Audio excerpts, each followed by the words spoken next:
What's up again, everybody? Check it out. It's Guardians of the Galaxy Dice Masters packs. That's awesome.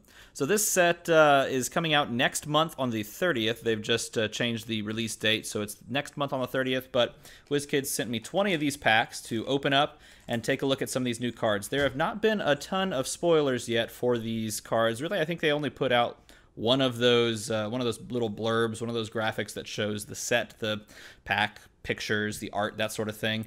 No real card spoilers, so let's take a look together. As you can see, I have not opened these yet, so looking at these together, this is the art. I'm going to make it nice and zoomed in so we can see. Turn that off, zoom it in. Come on, thing. Hey! So this is the art. Looks really nice. I think they've been doing a better and better job of making these packs look really professional and cool looking. So, 20 packs. Let's crack it open, see what these cards look like. As I said before, I've not looked into any of these at all. I haven't opened anything, so your guess as to what is in here is as good as mine. Let's jump on in. Let's take a look at literally everything we can about these cards. So, dice. Got some cool looking dice here. We've got a Beta Ray Bill. It's a 6-cost shield character with a 146, 15, 72, 78 stat line. A better than average stat line for a 6-cost. Got the Guardians affiliation that I'm assuming is a popular thing. We'll take a look at affiliations here in a moment within the set. His ability says that he cannot be blocked by sidekicks or by shield character dice. So that's pretty cool. All right, and then we have a hollow uncommon Nova Prime. Nova Prime is a 4-cost masked character, Guardians affiliation, 133, 144, 255. When Nova Prime blocks, you may pay 1 energy to prevent all damage to it, so he can just sit out there in the field. Very cool. Pack number 2. If it opens. These are really tough. All right. Some more dice. We'll take a look at the dice here in a moment. Oh, yeah, let's look at these affiliations. So this is the card that comes with the packs, the little backing card. Looks like we've got Guardians in this set. We've got Spider Friends, Shields. We have Marvel Knights. So they're expanding on the Marvel Knights keyword, or excuse me, not keyword. They're expanding on the affiliation within this set. Very cool. And we have villains. We've got Infiltrate, which is a new ability that says when a character die with Infiltrate attacks and is not blocked, you can choose to remove them from combat and not deal combat damage to your opponent. And if you do, they deal 1 damage to your opponent and just stay out in the field.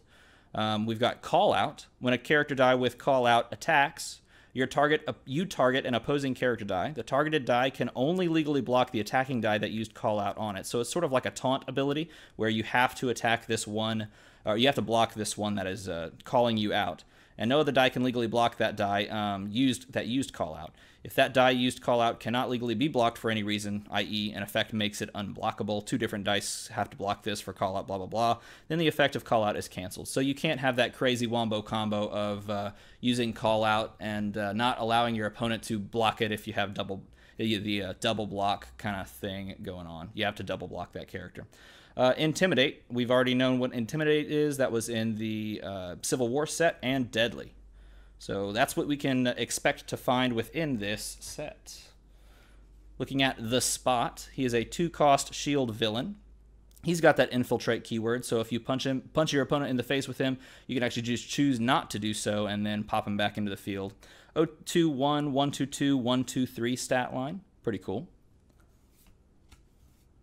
We have Norman Osborn. Norman Osborn is a 3-cost fist, villain character. While he is active, your villain character dice cost 1 less to field. He's a 121, 132, 143, kind of expensive on all 3 sides with that 3 total fielding cost, but he's a 3-drop and he discounts your other fielded dudes. Obviously, you're not attacking with him, is the point. Very cool. Dice look like this. Not bad at all. All right, on to pack number 3. I'm really excited about this set, being the next set after Batman to come out.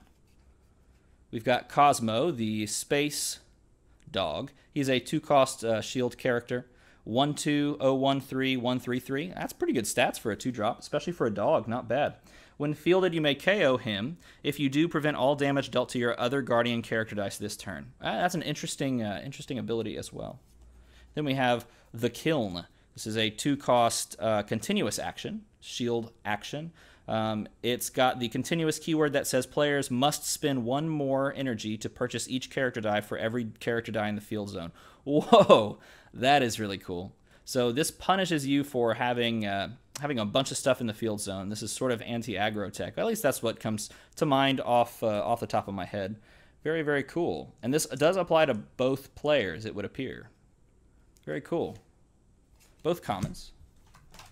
I honestly do not know what to expect with WizKids just kind of picking and choosing what packs to send to us. Not sure if we're to expect some sort of a super rare action, but let's take a look at these. Cool dice, by the way. It looks like we have Captain America there. The same sort of symbol he's had. Here's another Nova Prime. This one's the common Nova Prime, and it says, when fielded, prevent all damage dealt to this die until the end of the turn. That's the same one, right? No, I don't know. Anyway, we've got Hollow Uncommon Captain America, 5-cost shield character with that Avengers affiliation. We got a 1-2-4, a 2-4-5, and a 2-5-5 stat line. At the end of your attack step, if Captain America was blocked but not KO'd, he deals damage equal to his attack to target opponent. This is an interesting take on the Two-Face ability from the World's Finest set, in that it's not triggering unless he's blocked and not KO'd. So your opponent has a little bit more leeway with how to block. Man, these foils look so good. Man, foils are awesome. Foils are awesome. Next up, some interesting looking dice. That's really cool, but kind of tough to look at. The white and orange. Yet another Black Widow. This Black Widow is a 3-cost fist character. She's got the call out ability, so she has to be blocked by what she is calling out. An 031, 032, 133. That's great stat line. Much better than some of the previous stat lines on Black Widows from previous sets. Oh, we've got a rare. This is Ricochet. She's got that spider affiliation. We've got a 3-cost bolt character in her. She's got infiltrate as well. This is kind of a hard text to see there down at the bottom. 021, 132, 243 stat line. While she is active, each time one of your character dice uses infiltrate, draw a die from your bag and add it to your prep. So put a bunch of infiltrate characters on your team and then use this sort of as ramp as well as the using it for the infiltrate ability. Very cool. I like that card a lot. I think the Spider affiliation is one of those that hasn't really seen a lot of really important, really good things for it. I think that is a cool starting point to kind of building that up. Here we have Dum Dum Dugan. He's a 2-cost shield character with a shield affiliation. And 022, 132, 133. So nice little stat line there. Got to pay for both of this 2 and 3 side. When he would be KO'd, you may KO a sidekick in your field zone instead and clear all damage from him. Very cool. He just kind of sticks around, stays in the field. And then we have Drax, the uncommon Drax from this set. He's got a 3-cost. He's a 3-cost shield character with the Guardians affiliation. 1-2-4, 2-3-5, 2-4-6. So I think that's either a similar or the exact same stat line from his first appearance in Dice Masters. Got those high fielding costs. While he's active once per turn, if another character die is KO'd, Drax gets +3. So conceivably, if you put him on a team that KOs other things that you have, and it doesn't even really need to be yours, you could KO someone else's stuff. He's conceivably a 5-4 or a 6-5 or a 7-6 for 3. That's really good. That's really, really good. Wonder if you could build around that. Throw out your ideas of what you think you'd put around that there. So that's a pretty good stat line. Something to think about. Looks like we've got two continuous, or it's not continuous, two action cards here. Ah, the Cosmic Cube. Cosmic Cube, this is the common version. It is a 3-cost bolt action. And it says, during your clear and draw step, when you draw this die from your bag, you may send it and any other dice you've drawn this turn out of play. For each die sent out of play, draw another die. So this is basically the what is it? Rip Hunter, right? This is Rip Hunter's effect, but it's an action version. That's pretty cool. And that's only when this die is drawn. Very cool. All right, Nowhere. Wow, that is really cool art. Just soak that in for a moment. He's a 3-cost mask character with no affiliation. Or sorry, it's a what am I saying? Mask character. He's in action. It's an action. It's continuous as well. Your character dice cost 1 more to purchase and are placed below this die. Anytime you could use a global, you can send this to the used pile and add all of those purchased under your underneath it to your prep area. So basically, you buy some stuff up and store it up whenever you want that to come out. The turn before, you send this and pop those over. That's interesting. Wonder what you could do with that. Very cool. The fact that it makes your characters cost 1 more means that it's sort of the opposite in idea of big entrance. You know, the big entrance from the action from the War of Light set. Looks like we've got some new stuff here. One of them is new. This is Norman Osborn yet again. Same exact Norman Osborn as before. And we've got, a Hulk that is rare, a rare Hulk. He's got Overcrush, and when he uses Overcrush, he can deal that additional damage to target opposing character instead of your opponent. So if he gets blocked, and you've got like 3 damage left over after KOing the thing that blocked him, instead of dealing that to your opponent, you can then deal it to another character die. He's got a 166, 17. Wow, he's got a 177 and a 188 side. So you're only having to pay 1 to field him on any side. That's really good distribution for fielding costs. That's actually insanely good. The 7-cost fist variant, the 7-cost purchase cost kind of offsets that a little bit because it's hard, obviously, to get 7-cost cards. But once you've gotten him, if you get him, then you've got some really good upside with this card. That's really good. Again, it's hard to get 7-cost in this game. And the thing about power curves is as something gets more difficult, it needs to be worth your time. And that seems to be more on track with stuff that's worth your time. We've got another Ghost Rider in this set. He's had not appeared in a while. He's a 4-cost mask character with the Marvel Knights affiliation. He's got a 023134255 stat line, and he says, while he is active during your clear and draw step, if Ghost Rider is your only character in the field zone, draw an extra die. And then we've got a nice little Hollow Uncommon Angela. Hollow Uncommon Angela, she is a 4-cost bolt character, just like her other appearance in, I think it was the Deadpool set. And she's got an 023143144 stat line. Great stats for a 3-drop, but unfortunately she's a 4-drop, so it's a little understated in my opinion. But I guess you're not having to pay to put her out on the field, so you get that going for you. Overall, 4-4 is still a 4-4 in the field is still pretty good.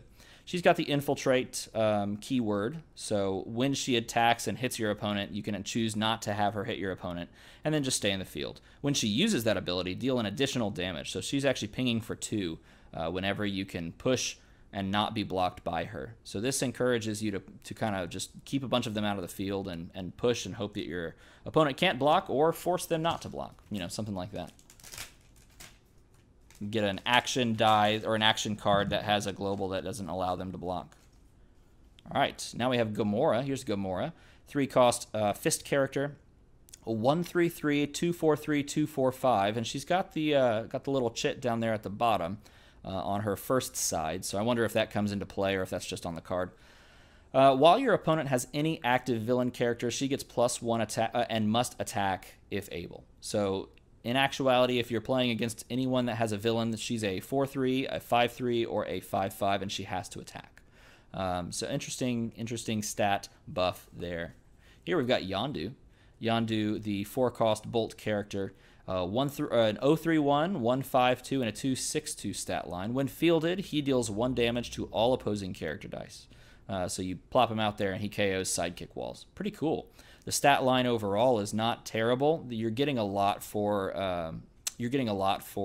4, a lot of attack, and you're kind of hoping that he gets KO'd because he's got a when fielded ability and it's a board wipe ability. So it's okay to cycle him. You know, that's kind of what you're looking for. It would appear.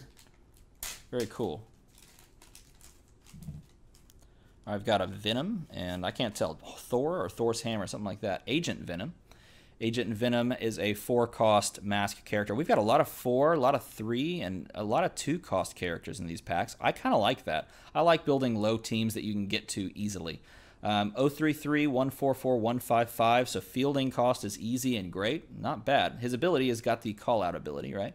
And if he targets a villain character die with call out, he cannot be KO'd. So it doesn't matter if that villain that you're calling out is huge. He's not going to get KO'd by this, by the ability, or by their attack. So really cool. And we have Ronan the Accuser. Sorry, it looked like Thor's hammer. A 7-cost bolt villain, and a 155, 167, 288. So the fielding cost is more akin to a 7-drop, though you don't have that 3-cost fielding side, the 3 fielding cost side on the top, which makes this a little bit better on the fielding side of things than most 7 drops. He says when fielded, he gets +2 attack if there are no other dice in your field zone until the end of the turn. So field him first, then field a bunch of other stuff. That ability is probably not going to get triggered very much, especially if you're actually buying this, because by the time you can afford this, you're probably having other stuff out in the field. You'd have to set him up a little bit in order to get this to trigger. But if it does, it's pretty good. He's very strong, so that's a good little buff to him. Next up, got another Captain America here. This is the common Captain America. He can only use Intimidate. He has Intimidate, but he can only use it on villain dice. 4-cost shield character. Then we've got, a Moondragon, a rare Moondragon. 5-cost shield character, and while she is active, when you field a Guardian character dice, spin up all of your Guardian character dice 1 level. An 022, 144, 166 stat line, so you're losing some stuff, you're losing some stats on the first side, but you're gaining some on the second side, or on the last side, and you're getting the ability to spin up any of your dice, which pairs well with Drax in the sense that you can field him on his one side and then, guarantee that he's going to spin up. The nice thing, too, is this is after, I would imagine that this would be ruled that the moment a Guardian's character die hits the field, then you spin them all up, so including that Guardian that hit the field as well. That's usually how when fielded effects work, is that they trigger after the character is fielded, so it counts itself, or it applies to itself, that sort of thing. Next up, here's some dice we haven't seen yet. We've got Squirrel Girl. Squirrel Girl makes an appearance in the set. She is a 4-cost fist character. Got that Avengers affiliation. An 033, 143, 144 stat line with Infiltrate. So pretty decent stat line overall, and just sort of focused on that Infiltrate. I'd like to see her other variants. She's a cool character. And we've got another Sword Agent. We've got another rare here, an 021, 022, 132, 2-cost fist character. He's the ally keyword, and while your opponent has any active villain character dice, Sword Agent gets +1/+1. So you're looking at, for 2, you're looking at a 3-2, a 3-3, or a 4-3. Not bad, not great. Maybe you put him in an ally team and he gets even more buffed. There are very good chances that you're running up against someone who has a villain on their team. Then you just have to hope that they are going to field said villain and get the benefit of that. All right, next up we have Mantis. Mantis is a 3-cost mask character. 013, 024, 134 stat line. So, man, they're really working on these stat lines to make them a lot more interesting. Fielding cost a lot more interesting and cool.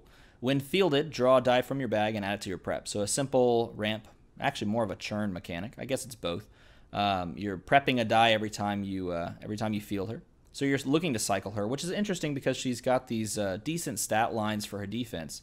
So maybe put her on something that does auto cycling, that KOs your own characters, or hope that your opponent is attacking a lot, I guess. We've got another rare. Madam Web. She's got a spider affiliation as well. 4-cost fifth character, 033, 144, 255. So pretty standard stat line there. When she attacks, you may pay 2 energy, and if you do, all opposing character dice must block her this turn. Wow, that is really cool. It's basically a 4-cost version of the... what is it? Why am I forgetting? It's a 4-cost version of the... help me out. Type it in the comments below. The combo, the one with Black Bolt and Medusa, right? So you could just pay 2 energy and everything must block her, and then all your other attackers go through unless your opponent somehow distracts them back. Very, very cool. Next up, let's see what we got in this pack. We've only got 6 left, actually. Oh, no, 5 left after this one. We've got another one of these Yondus. 4 cost. Same one, common version. And then, oh man, they're just throwing the rares. Look at this. This is Squirrel Girl, the rare. Same purchase cost, obviously the same stat line, that doesn't change. And when she is blocked, she deals X damage to the defending player, where X is her attack, minus the number of blocking character dice your opponent has declared this turn. So if you just attack with her, your opponent needs to basically block with either 3 characters, 4 characters, or 4 characters if they don't want to take any damage. That's really cool. I like that because it's not an overcrush effect, right? So you're not looking to KO whatever you're being blocked by. It really puts the pressure on your opponent to assign a lot of blockers, and then you just get to pick where your attack damage goes to. Very cool. I like that card a lot. Ah, come back. All right, down to 5 packs. Post in the comments. Do you think a super rare is in here somewhere? That would be pretty cool. Got another Drax. This is a different Drax. 3 cost to shield character, so same 3 cost. While you have a different active Guardian character die, you may field him for free. This one plays a lot like the one from the previous set. I forget what set he was in. Was he in the Amazing Spider-Man set? I think it was that one. This is a great ability for the stat line that you're getting for a 3-drop because, I mean, the only big downside to Drax has always been his fielding cost, you know, from the last set and from this set. So this works around that. Here we've got an Agent Venom that is a common holo. I think this is the same one. Yep, he can't be KO'd when he is calling out a villain. I like the holo. But I've said that before. All right. Another Captain America here. This is the common one that can only use Intimidate on villain character dice. Holo rare. Look at that. And this is Stick. He's a 4-cost 4-cost fist character. Excuse me. Got the Marvel Knights affiliation. 033, 155, and a 263 stat line. When he is blocked, deal 2 damage to each die blocking him before damage is dealt. If he KOs every blocking die, then Stick is unblocked. That's interesting. So your opponent has to block. Oh, that is so cool. If this KOs, okay, so that would imagine. So it doesn't look like his attack damage is also going into the requirement for KOing everything. So if your opponent blocks with stuff that is 2 defense or less, then he's going to be unblocked. So they have to block him with something that is 3 defense or more. Otherwise, he's just going to hit you in the face for either 3, 5, or 6, depending on what side he's on. That's really cool. That's a cute little ability. Things about those, the thing about those types of abilities, though, is it's really dependent upon what your opponent does, right? So if your ability puts stuff into your opponent's hand, deciding how to block, and then something happens, then you're really just dependent upon your opponent being good and not allowing that, or them being set up to keep that from happening, right? So we've got another Spot. It's got that same infiltrate. This is the common Spot. And then we've got a, wow, that is a lot of text, Thanos. Thanos, 7-cost mask character, villain affiliation, obviously. 157, 278, 399. Same stat line as the other Thanoses that have popped up, I believe. Well, maybe he had a 10-10 side. I don't remember. Maybe not. When fielded, name an opposing character, replacing all previous choices. When Thanos is active, or while he's active, the named character cannot be fielded. While he is active, when the named character die is put into the used pile, Thanos deals 4 damage to your opponent. Okay, so if you can get to Thanos, then he's just really mean to your opponent, and your opponent really can't do anything about it, because they can't put it out on the field to avoid it, right? And then they can't field it, so because they can't field it, then they're forced to roll it as energy, and if it doesn't come up as energy, then at the end of their turn, they're just taking 4. That's really cool. That's really, really cool. That makes a really fun win condition. Get Thanos out and then just like lock down your opponent. That's really cool. All right, 2 packs left. We've got another Norman Osborn. Here's the uncommon Norman. Same stat line, same fielding, or same purchase cost. While he is active, you may pay 1 generic energy when you purchase a villain character die, and if you do, you can add that to your bag instead of your used. So if you pay 1 more for whatever you're purchasing villain-wise, then you don't have to You don't have to go straight to used. It just pops into your bag. This is interesting because why would you run this and not just run the Rip Hunter's chalkboard, right? Like, the power creep is such that Rip Hunter is just better because he goes to prep. You're not drawing that die from your bag. I guess the draw there is because it's a villain, right? You're getting a villain, but then you have to buy this, and then his effect goes into play, and then you can use the effect. I don't know. Probably not any better than... in fact, I would just straight up say that it appears that the Rip Hunter's chalkboard is just better, right? Here we have a common stick. Okay, same purchase cost, same affiliation. Stick can't be blocked by character dice of a lower level. So you get him on a level 3 and he can't be blocked, which is great because he's a 6/3, right? So you get him out there and he's gonna pop your opponent in the face, most likely. And I just bumped the mic.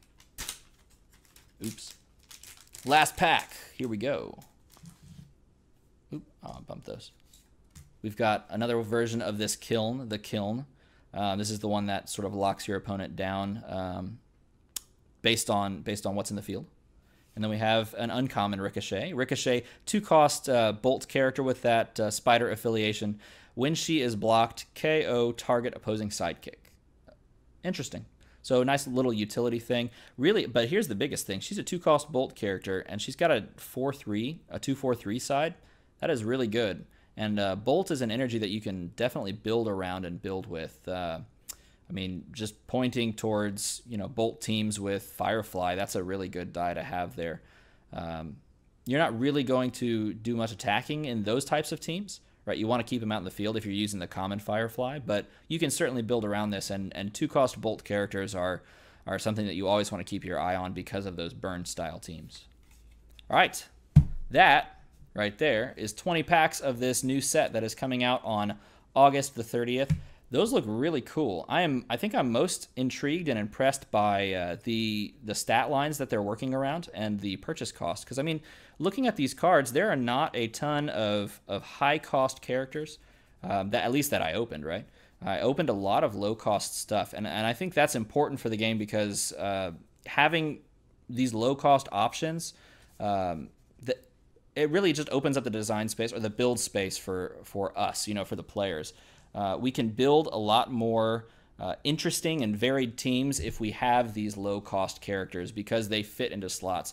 Dice Masters is an interesting game when it comes to team building because you need these types of characters. You're not going to just put 7-cost, 6-cost characters on a team and be able to ever get them, right? You need stuff that does stuff early. It's also interesting in the sense that power creep is a serious issue, not like a bad thing, but something to always be aware of. So if you're printing a 7-cost character that doesn't do something insane, then there's no way this character is seeing play. This is an insane ability, right? It really incentivizes you to find a way to get 7 energy so that you can basically just keep your opponent from doing anything and killing them, right? So I really like that they're moving towards these abilities that are really just powerful for these higher cost characters, right? And all your mid-range characters sort of vary in power level, but they don't seem to really fall off that power curve. There's none of these cards that I opened that I sat there and went, well, this is literally unplayable, minus that Norman Osborn there at the end, which I don't really see a ton of usefulness in. Maybe, but this is, again, first impressions. So maybe there is something out there floating around that has some good, or someone out there that has a good idea with it. So let me know what you guys think in the comments below. I hope you guys enjoyed seeing these cards. I know I enjoyed opening them and allowing us all to take a look at what's going on behind the scenes with this set. I'm looking forward to this set. I'm looking forward to all the Dice Master sets, obviously, but I was intrigued when they announced this one, especially with the new movie coming out, which I actually never saw, sadly. Having 2 young children makes it hard to get out. But yeah, a lot of cool cards, I think, so far in this set. So sound off in the comments below what card you think was the most cool, most interesting, and I'll read those. And as always, guys, thanks for watching.